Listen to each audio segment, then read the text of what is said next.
Kanjonai geri dviračiai iš esmės, vat, pagal kainą tai nėra kaip. Bet jie turi tokią vieną ypatybę, bent jau kai kurie naudoja PressFit miniklio veleno guolius, kurie įpresuojami.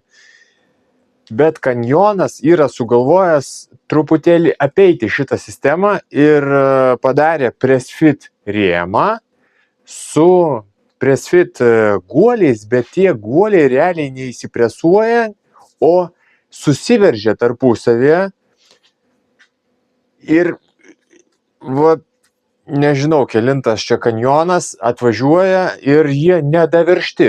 Va, rėmė jie ten, galvoju, kitą kartą ir nesimato, ten labai mažai būna, bet su laiku ten puola vanduo, žvyras pradeda traškėti.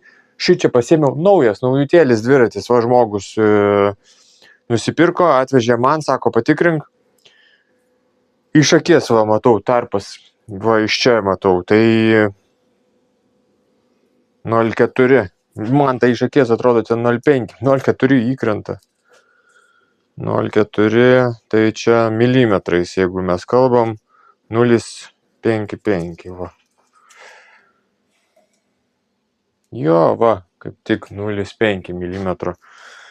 Come on, tai dabar gaunasi, reikia nusimontuoti viską, ten bus sutepta visus tie prasipūst, prasivalyt, kad mums šitas dviratis žmogus susirinko iš dėžės, sudėjo ir atmynė pas mane, tai jisai toksai jau truputėlį murzinas.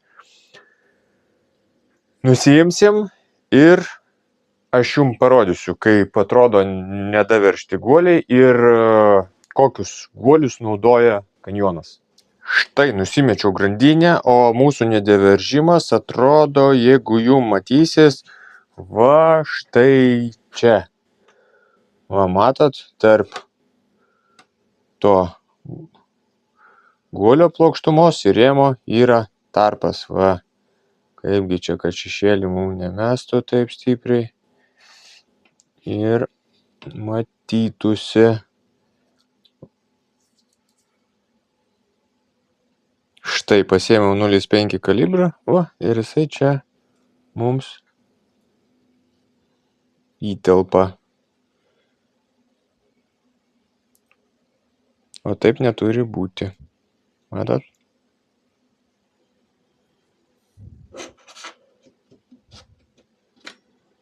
Nu, štai tokie va guoliai. Tos tarpinėlės čia lieka ant švaistiklių. Ten ir ten. Tai juos reikia va daveršti. Su laiku, jeigu mes nedaveržiam, pradeda arba traškėti kažkas, tai kažkokie garsai atsitinka ir klibėt miniklio visi, net ne velnias, o visi švaistikliai mini ir pradeda klibėti. Čia šitoj vietoj tiesiog atsilaisvina dar daugiau ir kliba. Pabandykim gražiai išsisukti. Opa. Oi.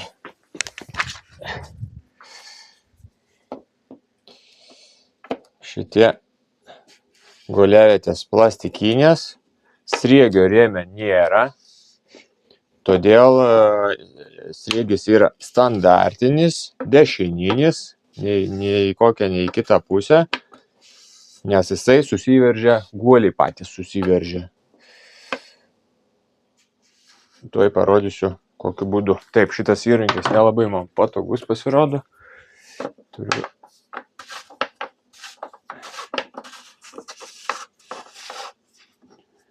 Va. Išsuksiu tik vieną pusę, kad parodyt jum. Iš esmės man čia išsukinėti nereikia. Va. O kita pusė lygiai tokia pati, tik tais atvirkščiai yra su sriegiu vidiniu ir šitas įsisuka į aną.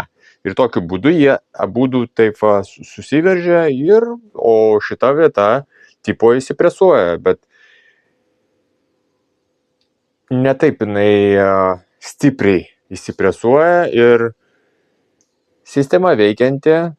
Kažkokių čia labai baisių dalykų aš joje nežiūriu, bet va, toks va kanjono sprendimas, kurį jie ne visada čia mum ir išlaiko. Ne vieną esu matęs ir naują, ir nenaują dviratį. Nenaują, tai ten iškart žmogus skundžiasi, kad jam kažkas tai negerai, kol naujas, tai jisai jokių čia pas mus nesukelia problemų. Tai va, čia jau daveršiu, supratot? Pamatėt? Taip, daveržiau, įstačiau vietą švaistiklius. Beliko atgal suveržti. Čia ateityje, kada jau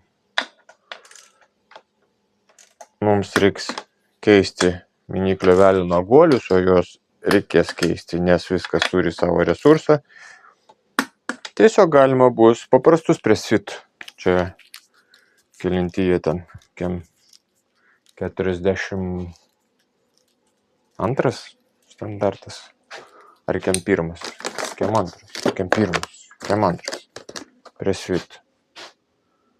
86, 40. Aliot, senatvė tikriausiai. Paprastas, va tokie RS 500.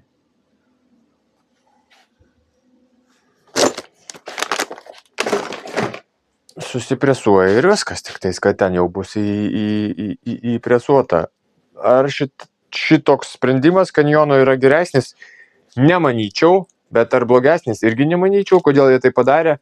Man atrodo, gamykloje tiesiog greičiau negu naudot presą, turi pataikyti, kad nesusiskersuotų, o taip tu abudu įstatėjai, tarpusavėje suveržiai, įrankių labai mandrų nereikia, iš rankos va, susukai ir viskas, ir paleidai. Greičiausiai dėl to ir būna nedasukta, nes iš rankos paveržia, pažiūri iš akies, kad jau sunkiai sukasi ir paleidžia. Tai greičiausiai tiesiog surinkti, pagaminti tokį dviratį yra lengviau su tokia sistema.